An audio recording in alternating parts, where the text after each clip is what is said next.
ये आता है कि ईश्वर का नाम ओ मैं ये है ही क्यों।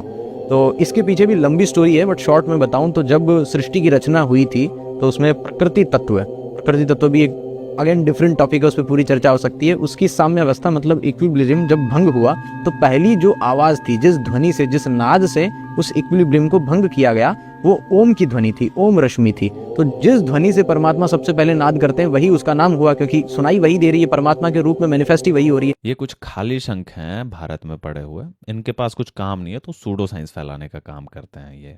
जोड़ तोड़ मरोड़ के चेरी पिक करके परोस दिया। एविडेंस क्या है भाई? जो बिग बैंग में पहला साउंड था, एविडेंस क्या है? तुम थे उस टाइम वहां पे।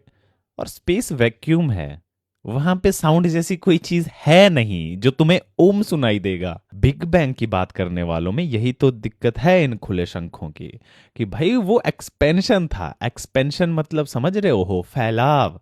एक्सप्लोजन नहीं कि फट गया वो, कि तुम्हें आवाज आएगी। और स्पेस वैक्यूम है, कहां से तुम्हें आवाज आएगी भाई? साउंड को ट्रेवल करने के लिए मीडियम चाहिए। और सिर्फ ओम की ही बात क्यों करनी है? क्या बाइबल में in the beginning was the word भी है?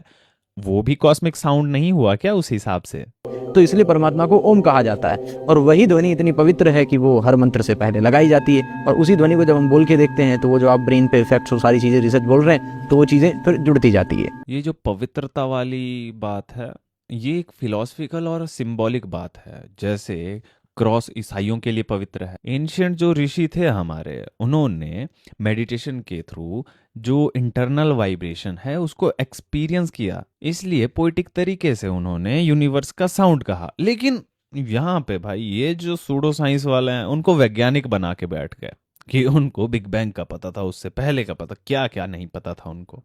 और जिन ऋषियों ने ओम शब्द दिया था, अगर वो वापस जिंदा हो गए तो इन बेवकूफों की हरकतें देख के वो वापस मरना ही पसंद करेंगे।